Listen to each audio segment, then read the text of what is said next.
Hey guys, how's it going? Kripparrian here. It's new expansion time. Here we go. What do we got? Madness of the Darkmoon Faire. Not too big of a surprise. I think in the teaser at the start of the year, we got some very Darkmoon Faire looking things. So yes, not a huge surprise. Now I do want to give you guys a bit of a timeline context to this video. So we got these images and cards from Blizzard like hours before the announcement went up. Now, when the announcement went up, I'll probably be streaming. I'm streaming all day today. So yeah, make sure to check out the stream. But there are more details to the announcement that I don't know about. There's probably a lot of mechanics to some of these cards that I don't know the entirety of. There's probably a very nice trailer you might want to see. So there's a lot more to this, and make sure to check out the official Blizzard channels. They probably got some stuff on Play Hearthstone Twitter if you want a few more details on what's coming up, and there's a lot of stuff coming up. And with that in mind, we're also playing the new Duels format today on stream. So Duels is kind of like Dungeon Run. The video earlier today gives you a bit of an example and context to it, and if you come check out this stream, you'll have a bit more understanding as we learn the game mode. I've only played a few hours so far, so I'm totally noob at it. But it's very important that we mention the Duels format, because the Duels format, when the Darkmoon Faire expansion goes live, is going to include those cards. And I'm talking about that because whenever we do card reviews, we're no longer just considering the context of constructed Hearthstone for these cards. We're going to be considering how they might fit into the new Duels format, and that's certainly something you want to be wondering about as the cards are revealed over time. Okay, so what do we got? There's some really exciting stuff into this upcoming expansion. Guess the weight, just a cool draw card mechanic. So you draw one card for sure.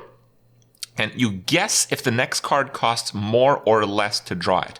So basically, if you draw a card and it costs like 2 mana, you basically guess more or less. And if you guess less and the card is like not 1 or 0 mana, then I guess you don't draw it. But I guess you know what it is. I'm guessing here.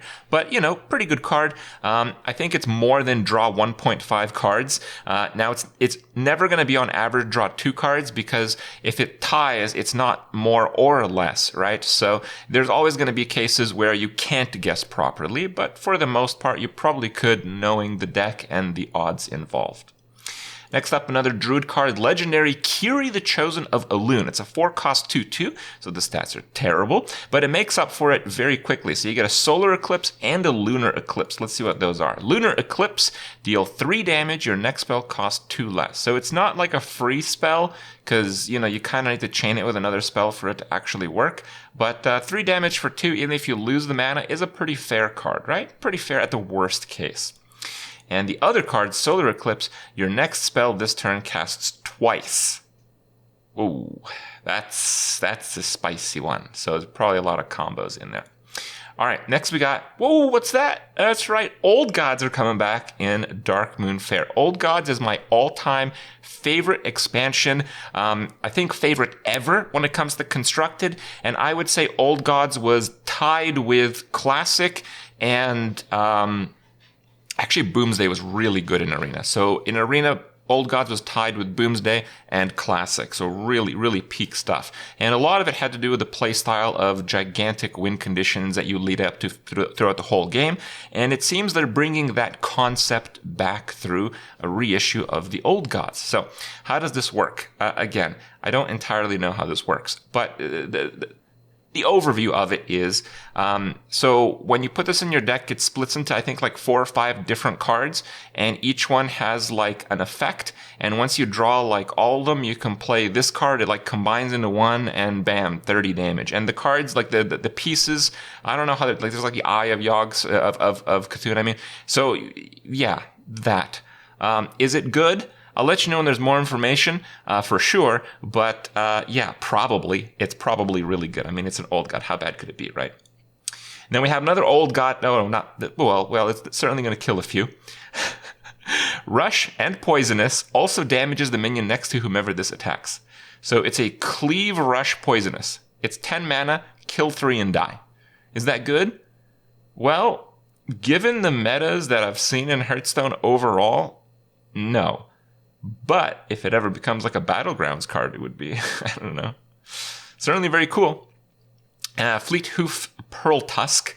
So it's 5 for a 4/4 with Rush, and the Corrupt is +4/+4. So what is Corrupt? Corrupt is one of the new mechanics in this expansion, and you can see the corrupted version of the card here. That card's looking a lot better, isn't it? Yes, it is. So what is Corrupt? How do you get it from a 4/4 to an 8/8? So while it's in your hand, you have to play a card that costs more than it.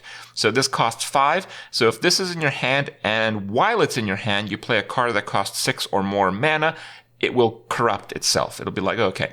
And the idea, I think, is, you have some cards that are not that good for their mana cost, but they're not too bad. And if you play them off mana curve, so later on in the game, you're not punished for having cards of that size. And overall, the mechanic, I think, is very strong. That level of flexibility is strong enough to be seriously respected. So we'll have to see just how strong, but looks pretty good to me. Next up, we have N'Zoth. Still a 10 cost 5/7. And the battlecry resurrects a friendly minion of each minion type. So I'm guessing that this means like beasts and Malgadons will just get, revived no matter what, and like demons and stuff. Now, this card would basically be just as good as the set is at the time. And since we're only getting a sneak peek of a few cards, it's impossible to gauge the power level of this. But it's obviously going to be pretty strong. Like if you play this and revive like 4 cards, super strong, right? Maybe not quite as good as the original N'Zoth, so it might not be in like that many decks, but we'll see. Certainly some combo potential as well. Like imagine like if Malagos is like your only dragon, for example. Oh, Calicos, I mean? Malagos, spell damage one. That's right. What else we got? We have Hearthstone Darkmoon.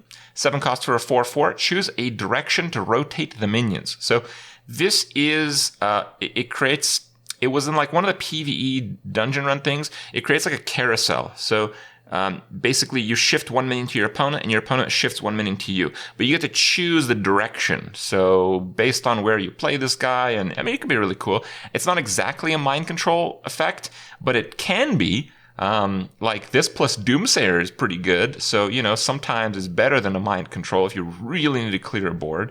If you can like take a Death Rattle card from your opponent and drop a Doomsayer on them, pretty good.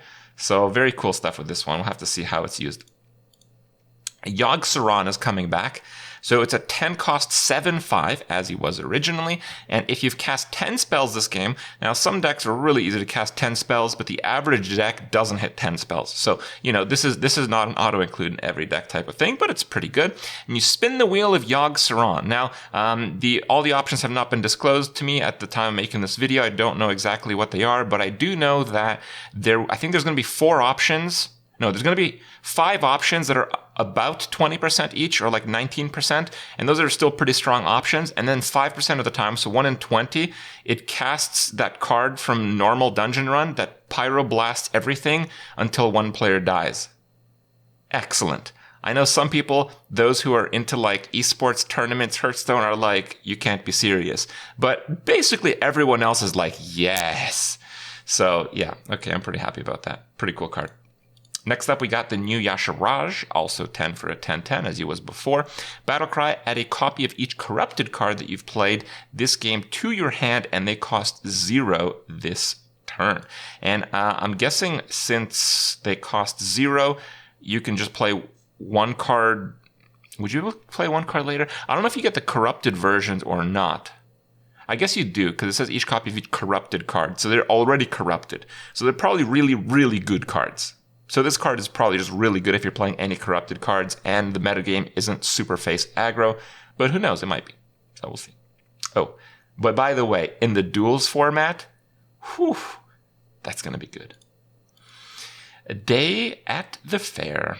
3 cost for 3 1/1s. Good? Nah, it's okay. But if you corrupt it, you get 5. Is 5 good? Yes. That's what 5 looks like. Fortune Teller, 5 for a 3/3 taunt. Battlecry, +1/+1 for each spell in your hand.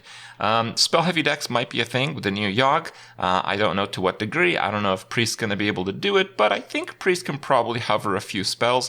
If you get this to like a 6/6 territory, it's probably value, but it loses a lot on the Resurrect because a lot of its stats are Battlecry based. So, you can't play in Res Priest, and if you're not playing Res Priest with a number of spells, not really sure what you're playing. So it's going to be a tough card to fit in, but a pretty high power level anyway.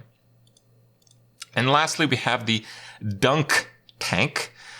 It deals 4 damage, and if it's corrupted, you deal 2 to all enemy minions. That's a seriously good card, and this is the corrupted version. Oh boy, the art is different on it too. That's pretty sweet. It's going to be a bit extra value to get golden cards this time around.